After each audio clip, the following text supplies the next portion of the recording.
Hi, welcome to Sylvie's technique vlog. If you're not yet familiar with my technique vlogs, basically I introduce a concept. It can be a technique or it can be kind of a strategy that I'm currently working on. It's not instructional, it's not even necessarily demonstrational. There are things that I'm working on at the time, and kind of it's a vlog because I talk about what I'm learning about it, what the difficulties are, why it's something that I'm focusing on, that kind of thing. I do a shorter version that's public that anyone can see. You can go check out my playlist to introduce all of these different concepts of Sylvie's technique vlog free on YouTube. I also talk about this way more in depth, each technique. I go into more detail. I give references to who I learned this technique from, usually legends and crews who I filmed with for the Muay Thai library, how they taught it to me, the particular challenges that I'm facing in my process of learning it and teaching it to myself and working with it and things like that. That's for my patrons. So if you're interested in seeing the longer versions or supporting me as a fighter or my process of preserving the legacy with Muay Thais and crews and the Muay Thai of Thailand, check out the link in the description below. You can become a patron down there. Today's technique vlog is something that is very conceptual, which is why I'm sitting down. It's not super demonstrational or instructional even. It's what to think about and what to work on in Padwork. I was doing a kind of, I don't know, through my process of lots and lots and lots of Padwork in Thailand, there's always a kind of like getting used to your pad man. If you have a new pad man or you're working with someone for the first time or anything like this, there's a kind of like acclimation period where you're kind of getting used to each other and figuring out what it is that they're asking for. That's like a natural awkwardness, I think, that happens with everybody. There's a different thing, which is when you've been doing pads in a gym with the same pad man, pad woman for a really long time, you kind of just get into these grooves with each other. Like you kind of have patterns within your relationship, and it can be very beneficial for you at the beginning when things are awkward, as well as later in when you're very comfortable with each other, to bring about different foci into your pad work. So what am I talking about? Generally, because we're good students, we tend to just do whatever our pad man is asking us to do. If they tell us to punch, we punch. If they tell us to be faster, we're faster. If they tell us to kick harder, we try to kick harder, this kind of thing. All of that is fine. You definitely want to listen to your trainer, your pad man, and things like this. But you can also bring things into your pad work that are training yourself, that are actually making you a better, more intuitional fighter at the same time.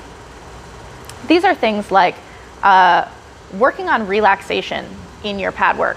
This is not something that will be taught to you by your pad man, even though they might tell you sabai sabai or relax or something like that while you're doing things if you're very tense. It's like a little bit of a corrective, or like general, you should be a little bit more relaxed in what you're doing. It took me a really, really long time to even understand what Thai people mean when they say sabai sabai. I'm like, how relaxed can I be when you're punching me in the face and asking me to like blast this pad?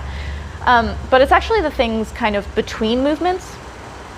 If you watch Thais on the pads, they are throwing the strike that's being asked of them by the pad man, whether it's verbal or whether that's just what they're holding for. But there's a timing difference in it between when you watch Westerners on the pads who are like, I see the word and I say it. Like the second you see the opening, you throw it. And it can get a little bit in Thai what they call mua, which is like indistinct, like cloudy, messy. We call it sloppy, or maybe like brawling, something like that. So using your own time, even though you're gonna do what the trainer is telling you to do, using your own time on that, like now my balance is correct, now my weight is in the right spot, all this kind of stuff, like actually feeling where your strike timing would be, even though they're telling you which strike to be throwing. For me, working on relaxation in pad work became really important because my pad man is a killer, and he puts you on the line of your exhaustion every single day. He can feel where you're at and he'll put you at that line. It adjusts forward and back. If you're feeling really good, that line is up here. If you're feeling really tired, that line is here, but you're still hitting it as hard as you can all the time. And so I had to learn how to relax between things, how to breathe how to kind of not exert myself with tension between things in order to even just be able to get through all the rounds without like being so exhausted that I'm just kind of like flopping into things at the end.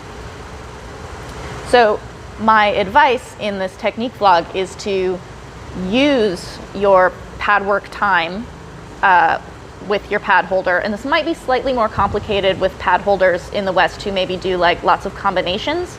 But if you know what they're asking from you, if you know what those strikes are, you don't have to think so hard about like, wait, was it punch, punch, kick? Like, you know that's what it's gonna be. And so you focus on your breathing, on your relaxation, on your footwork, on things that allow you to kind of be relaxed between the strikes.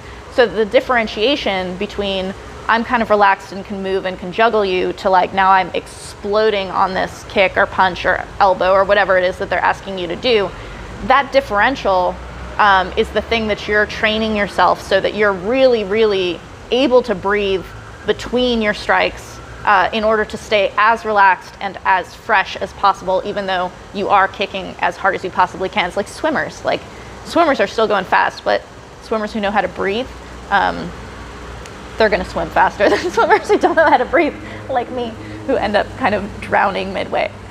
So I'm going to talk more about this, about more things that you can work on, more things that can be foci within your pad work, and kind of my own process of how I do that, how I came to do that, and even some examples in the Muay Thai library of legends and crews who have taught me how to relax, like how to actually relax while striking. So if you're interested in that, I'm going to be talking about that for my patrons, so click on the link in the description below if you want to become a patron and see the longer form of these videos where I give way more explanation in detail.